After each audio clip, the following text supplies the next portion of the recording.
Story 18. Coco the Bird. 1.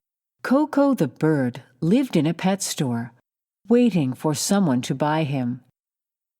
"Someday I'll sail the seas on a pirate's ship," he said. "That's awesome," said Max the puppy. One day a lady came into the store. "I'd like a special pet," she said. "This bird likes the water," said the owner. "I'll buy him," she said, and took him home.